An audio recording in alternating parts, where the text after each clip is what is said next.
Yassas. What happens when you take two vibrant brothers that are descendants from the Greeks in Constantinople, embracing their American roots, and then ask them to serve up rich tales of traditions, cuisine, childhood memories, and a hearty dose of humor? You're about to find out. This is Baklava and Banter, your passport to all things Greek. Welcome to another episode of Baklava and Banter. I'm Petraki. And I'm Soto. So it looks like our previous episode where we asked about if there's Karens in Greece, we got some interesting feedback. I think we said whether there are Greek Karens in general. Correct. Right? Yeah. Okay. And, we had our suspicions out there. Or, we kind of said, was it just a U.S. phenomenon? Well, it turns out that it's not. So let me read to you some of the comments that we got on our Facebook page here. Okay. So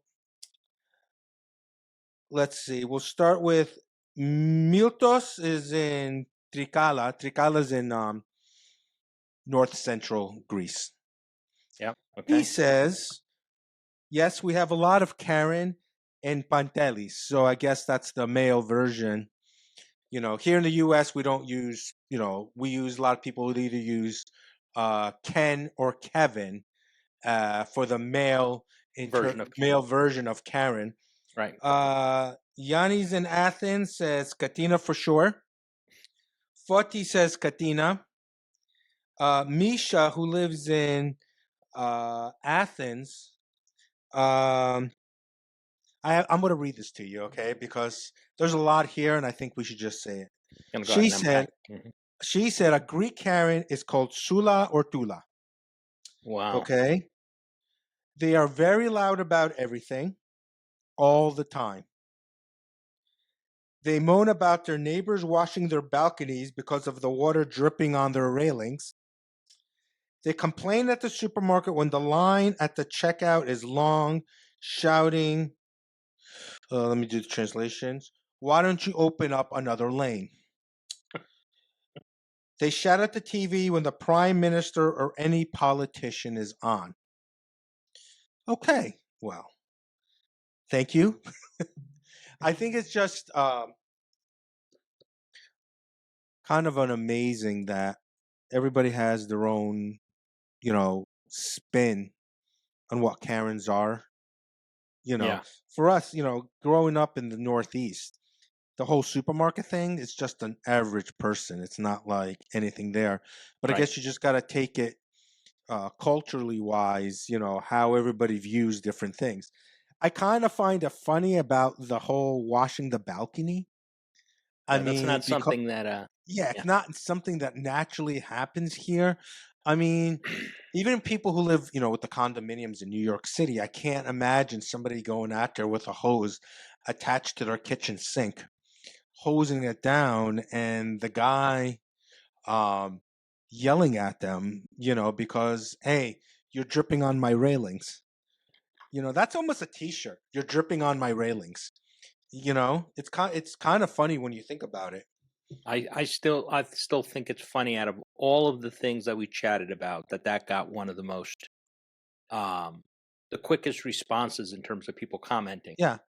I'm still hoping to hear from majority of the responses we got were all from Greece, but I would love to hear from our neighbors in the north in Canada.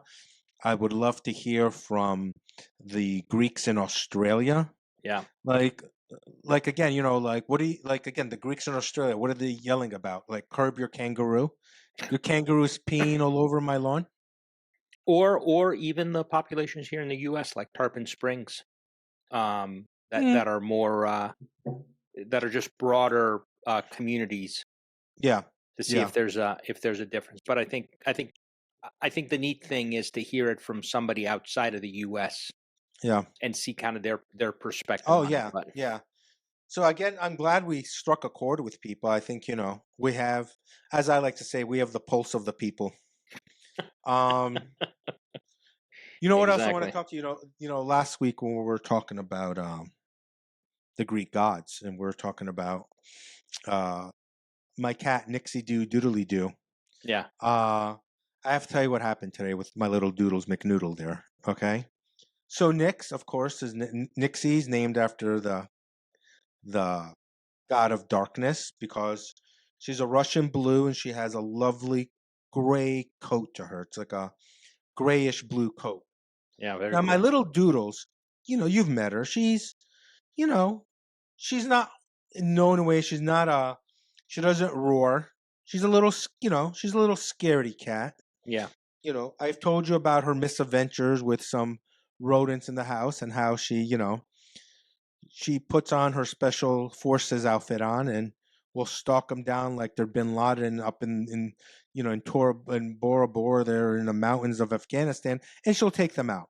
Okay, so my typical routine is I come home, I open up the front door, she comes down and she plops herself at the front door, lays down on the mat, and just hangs out and waits for her birds and her chipmunk friends and her squirrels, and she kind of just checks them out. And on a good day, she starts chatting and to the birds, and she kind of emulates what the birds sound like so she can attract the birds. Okay. Today we had a different situation. So I opened up the door, she came, she sat. I was in the other room, and I heard what sounded like, when you drill into the wall. You drill the sound of a drill, like a zzz, Hmm. you know. So I'm like, what's that? And I'm like, oh, maybe the neighbor's outside doing work. Didn't give it two thoughts, and it just kept going on. And I'm what's going on? I go to the front door, and it's kind of closed, so I only see I can see her shadow, like kind of to the side. I can't really see her. So I get up to the door, and I can see her tail is blown out. So when her cat's tail is blown, it means they're angry or they're scared, right? Right. Well, so we have the glass front door there on the storm door. There's a black cat sitting right there, Oh boy. like inches from her. Right. And she's like growling at him, right? Like growling, like almost like a low hum. And then she starts hissing. And I said, Nixie, hold on, Nixie. Like, relax, Nixie. I kind of shooed away the cat. Right. Okay. So she started calming down, right? Her tail was still like blown out like a balloon. Well, then this Joker, now I've seen this cat before. He's kind of, I don't know if he's a stray. I don't know if it's somebody's outdoor cat that just kind of wanders the neighborhood. This Joker decides he's going to come back. So he's standing there at the foot of the stairs, and he didn't come all the way up. She just starts, she became into Simba from The Lion King. She lets out this growl and then this hiss. And next thing you know, her mouth opened up like this. And she turned to me, looked at me like, are we going to do something about this? Right?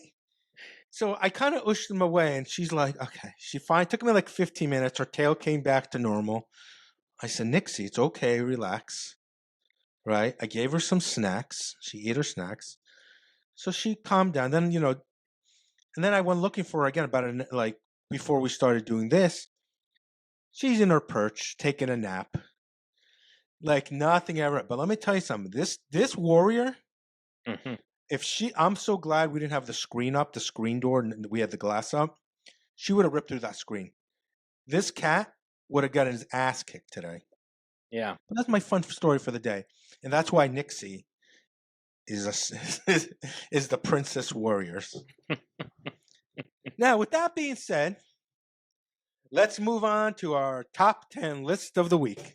Oh I know goody. in previous weeks we've done top fives. Last week we did top 5 most powerful gods.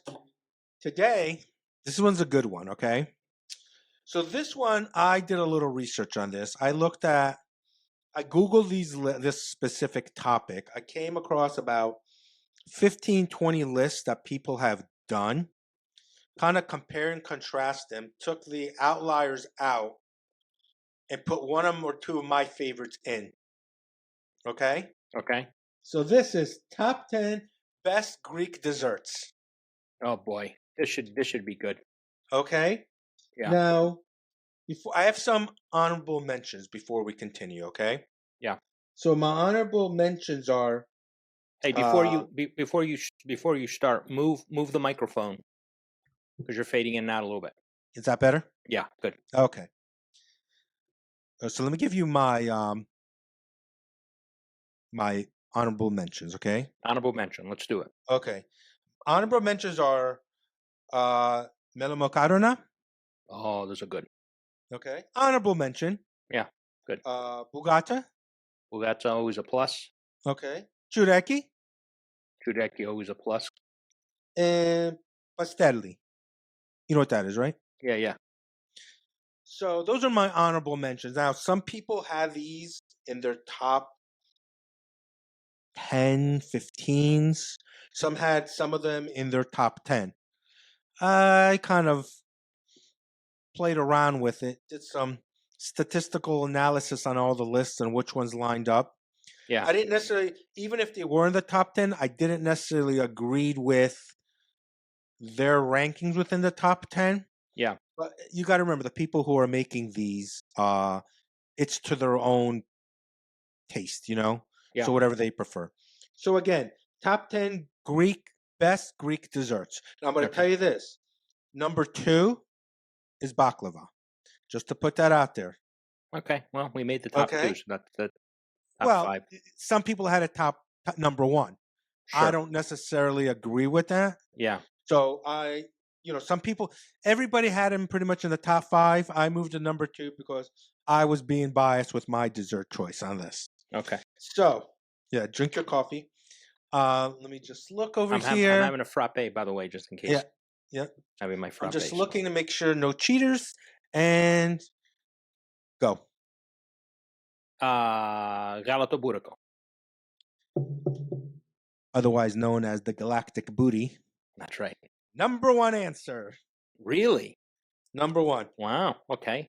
So it's funny. Number 1 in a lot of lists. Number 2 was either baklava, galiko, buriko. Interesting. How Next. about Lucomades? Number 7. Okay. For those of you who don't know Lucomades, for those Xeni who are listeners, it's basically like a Greek donut, Right. covered in a heavy, either honey or a light sugar syrup, simple syrup. Yeah. All right. Next. Kuluria.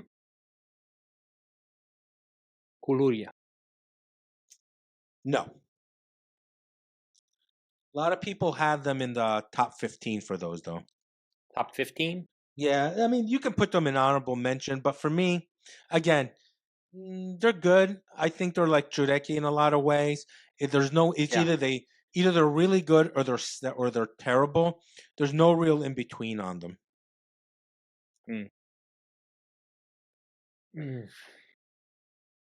What, did you forget your Greek desserts? Yeah, I'm trying to think now. About I think Go ahead. that's I was going to say it's Christmas, which you always we already mentioned a couple of things. How about like Vasilopita? Vasilopita is a little bit like I think chureki. that's too special. Yeah, that's more of a specialty. It's like the holidays, New Year's, Christmas, Right. Come on, man. This shouldn't be hard. I try not to eat these. Oh, I got one. Revani. Go. Number 8. Oh, it's actually on there. Yeah. Again, some people had it in the top 10. Other people had it maybe top 20.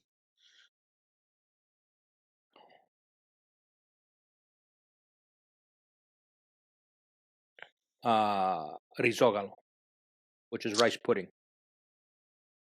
Number 3. Holy mackerel. Really? I wouldn't have guessed that being high. Yeah. Again, same thing. I think it just like some people, I guess, and it also I think depends on who's making the list. Yeah. I think if there's like a lot of Greekish people, meaning, they're like second, third generation who may not know like how to make it or this and that, or risotto is the same thing. It's either really good or it's bad. How about is halva in there? No. It's on some lists. It's not on this list. Again, I think that's a little bit of a specialty thing too. How about karidopita? No. Yeah, I didn't think that was. On a list, Yeah, again, that's probably like top 20. yeah. Did How you about like? Go ahead. what? I said, did you like blank out on Greek desserts? I did when you're asked for it, and I eat all those. This may be too similar, but how about kataifi? Yeah, number 5. I don't know. So you have, let me see, you have 1, How many did we get? 2, 3, 4. You got 6. 6 out of 10. 10 so far, yeah. So I'm missing 3. You're missing 4. I'm missing 4. I'm sorry. You want me to just tell you? Yeah. Go ahead. And I'm going to tell you this one. This is number 4, okay? I know. So let me see. I'm going to just go down the list. So just a quick review, and I'll fill in where we're missing, okay? Okay. Number 1, galiko buriko. Okay. 2, baklava. Okay. 3, risogalo. Number 4, kurabiedes. Yes. Right? Yeah. Which I guess are 5, like kataifi. What's that? wedding cookies, right? Yeah. Number 6. Now I'm trying to think where I had this. I remember going somewhere, and this was freaking amazing. I don't remember where I was when I had this. Okay. And it's not something Mom would have made for us growing up. Yeah. But like I said, recently I was somewhere in the last year and I had this, and it was really good. It's what is it? Portocola pita, orange cake. I never remember. I had it somewhere. It was amazing. Yeah. Okay. 7 was lukumades. Okay. 8 revani. Yep. Now 9 and 10. A lot of people had them in the top 20, but they're 2 of my favorites, so I had to move them up on the list. Okay. Okay? And I think you'll appreciate this, okay? Okay. Number 9, salame. Salame. So for those people who don't know, it's basically like a chocolate salami where you use vanilla wafers broken up with a chocolate covered in chocolate, and sometimes there's like orange peels in it or orange zest in it. And then when you let it roll it and you let it set and you cut it, it looks like salami. Yeah, there's actually Italian recipes that way as well, where if you've seen it made, and I'm sure you have, they actually tie it as if it's a salami that you hang to cure, and they actually hit the outside with like confectioner's sugar, so that it actually looks like the outside casing. Oh, yeah. Okay, so that's and number 9. 10. That Number was 10. 9. Number 10. It angered me when I saw this on lists, but it was not in the top 10. Okay? Everybody had it anywhere between 15 and 20. I think it was being disrespected, and I'm going to give it its due respect. Okay, number 10. Deepless. Deepless. Yes. Okay? I was outraged. You don't really see them as often. No, but even in Greek restaurants, you don't. But again, it's one of those things. When made right, I can compare it to almost like a churro, in a way. Yeah. It's amazing when it's made right. Yeah. I think they're difficult to make. Yeah. That's why I think a lot of restaurants don't even attempt it. Well, you can always do the cheating method, which is take a tortilla. Well, that's a whole different thing there now. And cut it. You cut it you cut a tortilla into eighths. And then you deep fry it basically. Yeah, and then you covered it with you can either cover it with powdered sugar, honey, and then cinnamon, True, that is but that's like a Mexican dessert then, Right. It's It's But you're right. I'm like at When chili. I'm when sorry, it's what's done that? right and you get it just when they're made, they're phenomenal. Exactly. So again, let me break these down again. Top 10 best desserts. Number 10, Viples. Number 9, Salame. 8, Revani. 7, Lucumades. 6, Portocalopita. 5, Kataifi. 4, Curabiedes. 3, Rizogalo. 2, Baklava. And number 1, Galaco Burico. Or the best dessert found in the world of Star Wars, the Galactic Booty. Best mispronunciation ever. Yes. That was good. I'm curious to see what we get some feedback on that. What's your favorite Oh, the dessert? desserts? Hey, you know what's interesting about a lot of the desserts that are on there, like melo macarona, chureki, and so forth. There, you typically see them around the holidays. For Yeah. example, Christmas is a good example. Not Yeah. that we won't eat them year round, but it's Yeah. interesting how many desserts I think most people are used to making around the holidays. Yeah. No, it was really, really an interesting list. And the part that I just when I looked, I literally pulled up all these lists, and the top 10, like I said, 70% of the top 10s were similar. Yeah. Yeah. But then some of them, I'm like, someone had like risogalo as like number 12, and I'm like, what the hell are you talking about?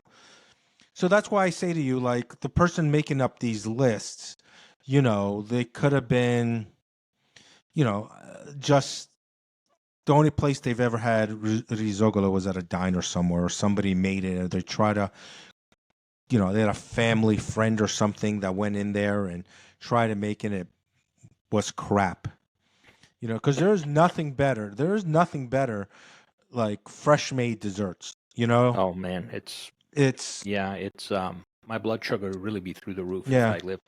And the funny thing is, only one list that I looked at in the top 20 did they have ekmek kadayfi, Oh, that's awesome. right? Which is kind of like it's crack, basically. That's the best way I can explain it to you personally. That's my fentanyl. Not that I'm mocking fentanyl, but hey, I also wonder though the experience that we had because of having parents that were born in Constantinople, and you had that more of a maybe a Middle Eastern influence, where things like ekmek kadayfi you don't often find yeah, on a the dessert menu of a Greek restaurant. yeah, But yeah, risogalo. You talk about great stuff. I remember mom or even yaya making it, and you got it while it was warm, and it was pretty much gone. yeah. It was gone. I was reading, and I remember this.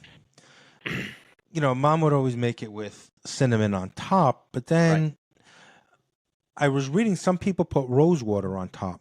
Yeah. Well, Now I vaguely remember having it with rose water. Mhm.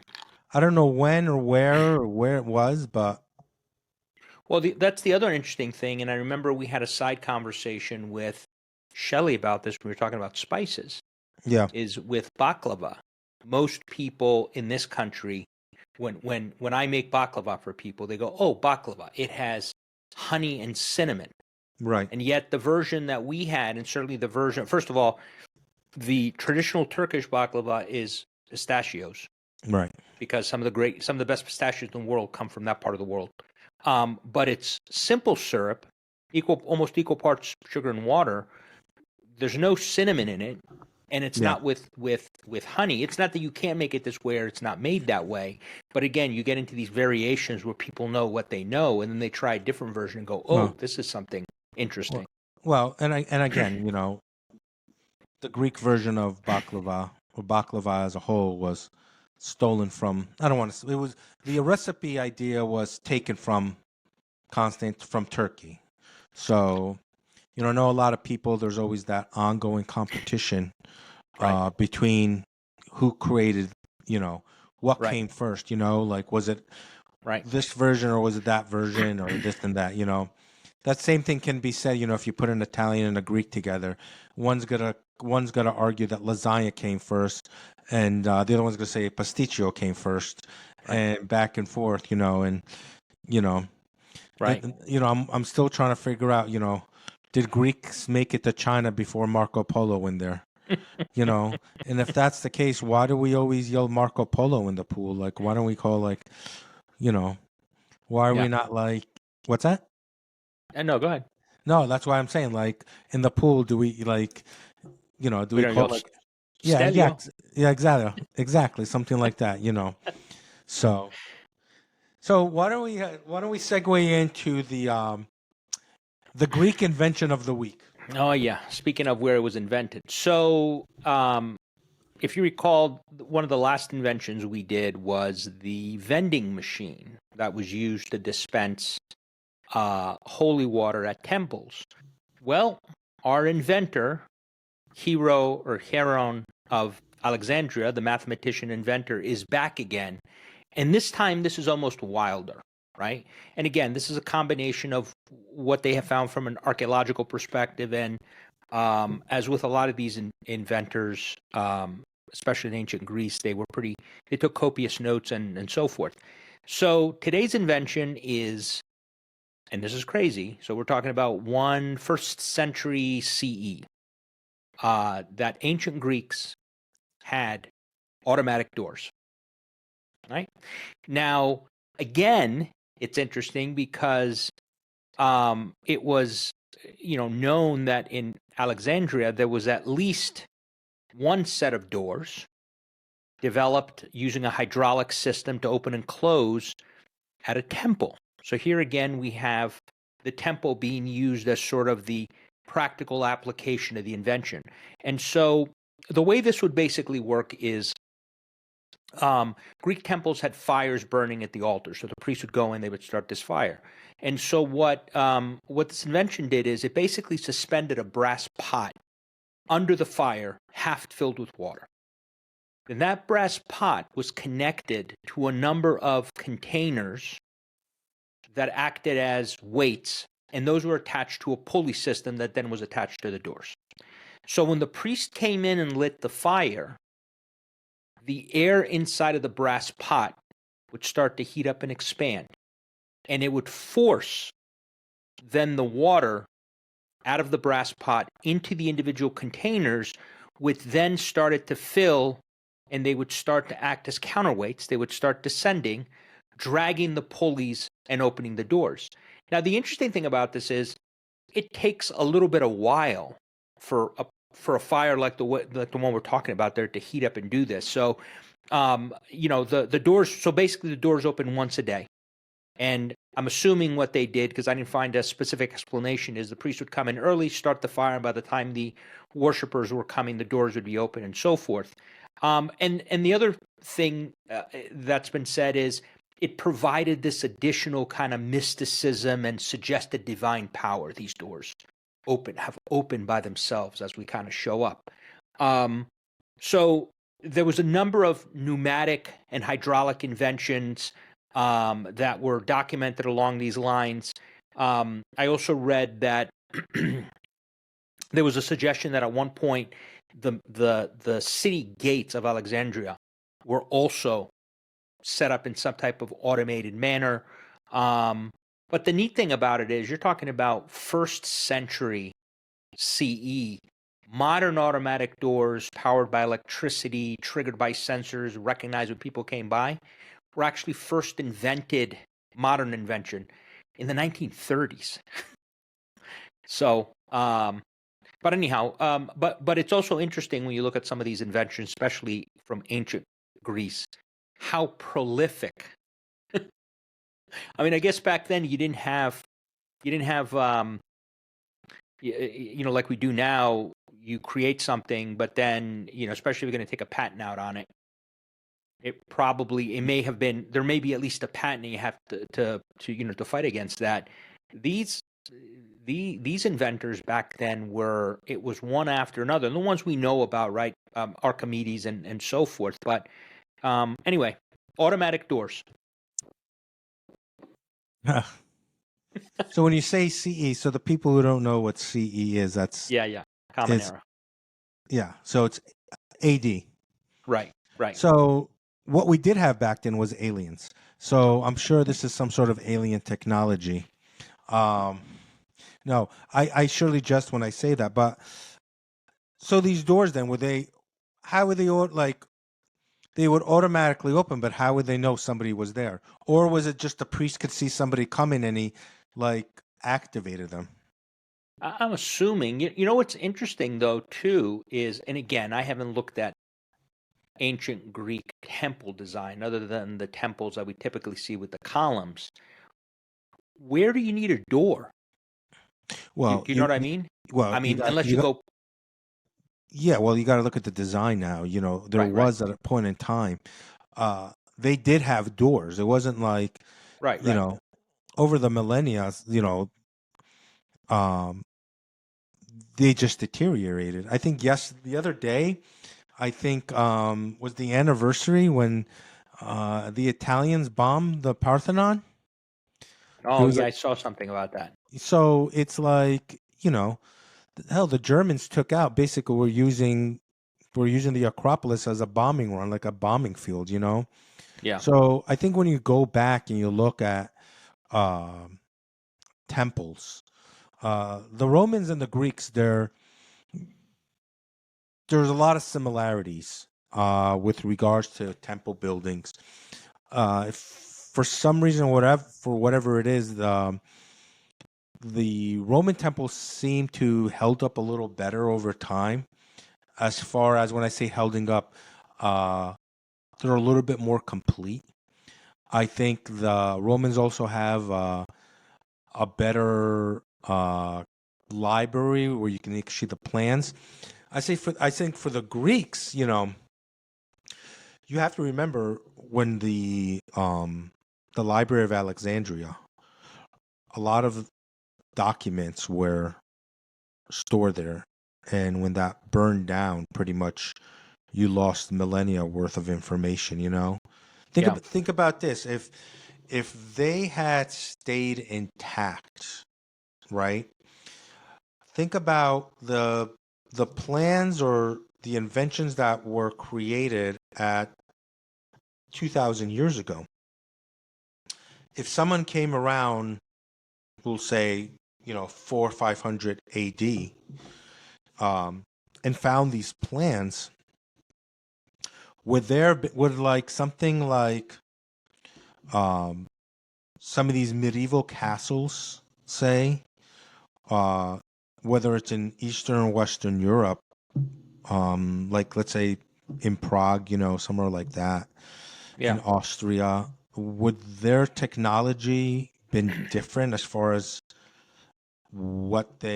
how they were built and why, like, can you imagine if um you go to like to Austria and all of a sudden, oh yeah, like these high, hydraulic doors, like you said, open up and you're like, you're all of a sudden you're in like the crown room, in the, something like that. I think it really would have changed history, Yeah. you know.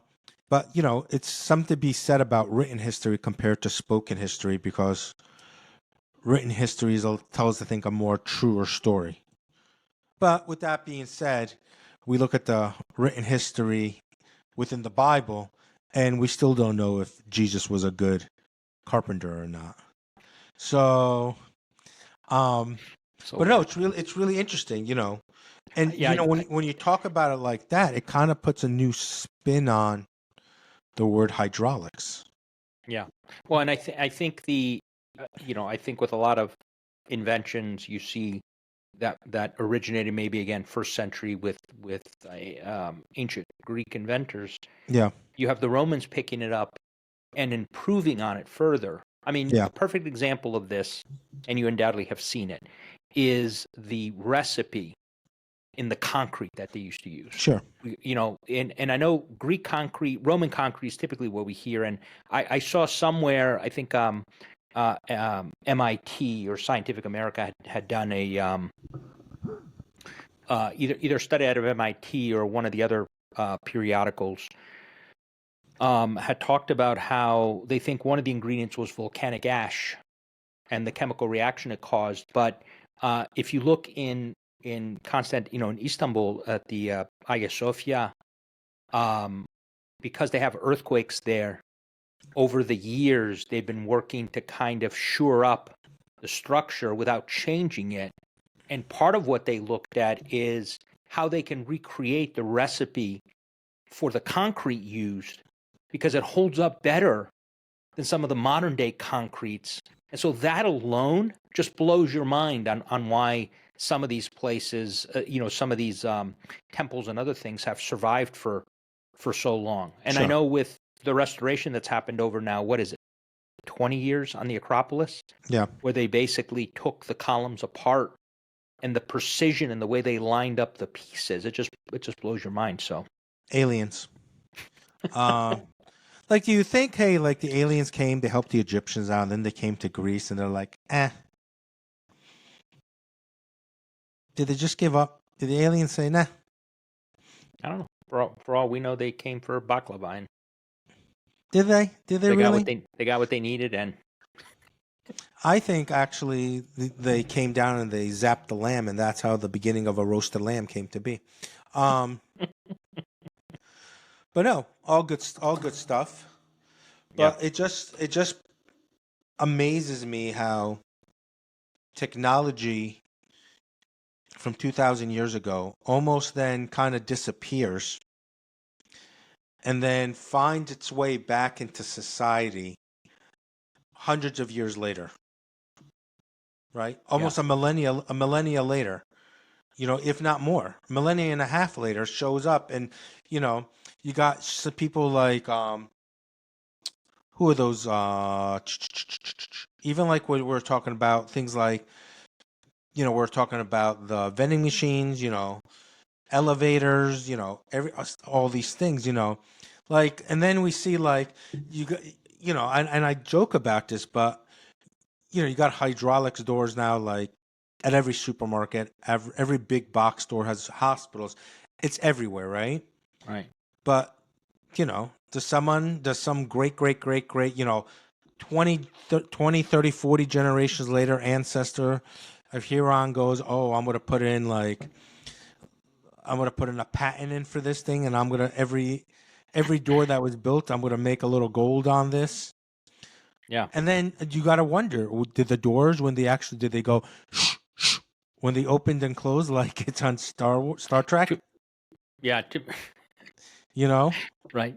The inventions that we know as modern that you see show up whenever I do research on finding interesting things invented by Greeks, like vending machine, automatic doors. There's one I've got to do a little more research on it, but central heating, and actually radiant heating under the floor.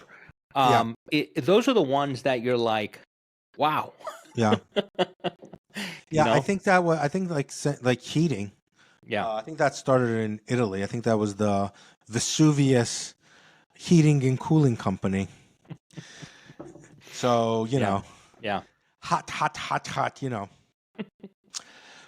But exactly. anyway, folks, just want to touch base a couple of things that I'm looking into for probably our next episode. That I was looking up something that came across this. Did you know that the population of Greece is shrinking? Really? Because people Yeah, are leaving, or s- it's a couple of different reasons, but for the last 20 years, the population is shrinking, and they're saying between now and 2050 that the population is going to shrink 16%, I think it is. wow, That it's at almost 11 million now. They're saying by 2050 it's going to shrink down to, I think it's 8 or 9 million people. wow, And the biggest problem they're saying is there's an infertility issue in Greece. really? So they're saying like to maintain a population, a woman needs to have an average of 2 kids. That's to maintain a population without immigration into the country. This is in general now. You're not just talking about Greece. I'm talking about Greece right now. Yeah, that in general. In Yeah. general, Okay. right? Yeah. Okay. So right now it's 1.3 kids. So they're saying there's a crisis going on now. It kind of this started almost 15 years ago with the financial crisis in Greece. Right. But now they're saying there's infertility among women in Greece. Now another part of that is people are leaving Greece. Greece has an older population as well now. So I'm gonna drill down a little bit more on that, and we'll do something about it on the next episode. But I'm just like, there's something kind of messed up about this whole thing. Yeah. Because I mean, it's not, there's a lot of stories about this, about the demise of the Greek culture right now. It's not really being heavily reported on, but it's there. And again, I don't like to talk about geopolitics, especially of another country, because it annoys me when other countries talk about the politics within this country. But Yeah. I'm just gonna dip my 2 cents in this. I'm not gonna dip my both feet. I'm gonna dip my pinky in this, and I'm gonna just say this. I think for Greece, especially with the financial crisis, the worst thing that Greece ever did was join the euro, join the EU. I think at the end of the day, that was their demise. I think it is their financial downturn in this. I think if they stayed under the drachma and they had their own currency, I don't think they would have had the downturns they would have had. I think that for a lot of people, they would have stayed there. I don't think that the financial opportunities are there as they used to be.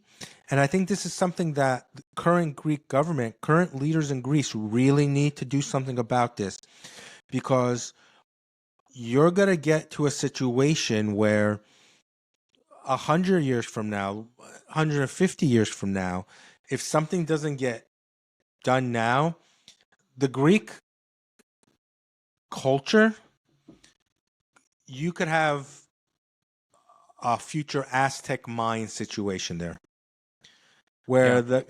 you're going to have a culture that completely disappears. And again, I don't think people really realize this. I think you're also getting a lot of people leaving Greece through those financial situations. Tourism, yeah, listen, a lot of people can live on tourism. A lot of people can, you're living off of tourism, perhaps a fishing industry, and an olive industry. So I think Well, as a whole, what's that? I was going to say, Greece's top export, like 36% of everything they export, Yeah, is fuel. fuel as Fuel as mineral oils, products that yeah. and so forth, and then it goes like into aluminum. I think pharmaceutical products are in there, and that sort of But top five and so forth. And their exports are mostly within that region. I think it's like Italy, Bulgaria, Germany, Cyprus, yeah, Turkey, and places like that. But I thought that was interesting because if somebody, and yeah, again, I don't look at yeah. the Again, geopolitical side of it, but again, like I said, yeah, I don't want to drill down too much in the geopolitics. That's not why I'm saying this. All I'm saying is that the politicians there, I, I honestly think really need to drill down on this, because you have to. You're leaking. You're leaking oil. You're taking on water like the Titanic right now. And if something doesn't happen sooner than later, this whole culture has the potential to just go away. And I'm not saying this because of our culture or background. I'm saying this as somebody who loves history. right. In a country so rich as with history, sorry guys, I'm gonna be blunt. Somebody needs to do something. Yeah. So don't make me come there. That's all I'm gonna say. No, I'm being sarcastic, but I think the people of Greece really need to kind of start doing something about this. Start looking into try to get foreign investment. If we talk about, and real quick, I'm just going to say this right before we wrap up. I think really you got to look at the head of the EU. You got to look at countries like France. You got to look at companies like Germany, who have the biggest GDP there. That they need to start investing in Greece with other in some sort of industry to help these people get along there. You know, for a country that has such high taxes and everybody praises the education system, you know, the healthcare system, that's all great. But you know what? When a population or a culture is dying, high tax is not going to save you. Yeah. So, but anyway, that's going to be a future episode, probably the next week or two. You know, it's, you know, maybe we'll call it the rise and fall of, you know, the Hellenic Empire, you know. But with that, folks, I hope you enjoy the show. Until next time, I'm Petraki. And I'm Soto. See you later. Yes.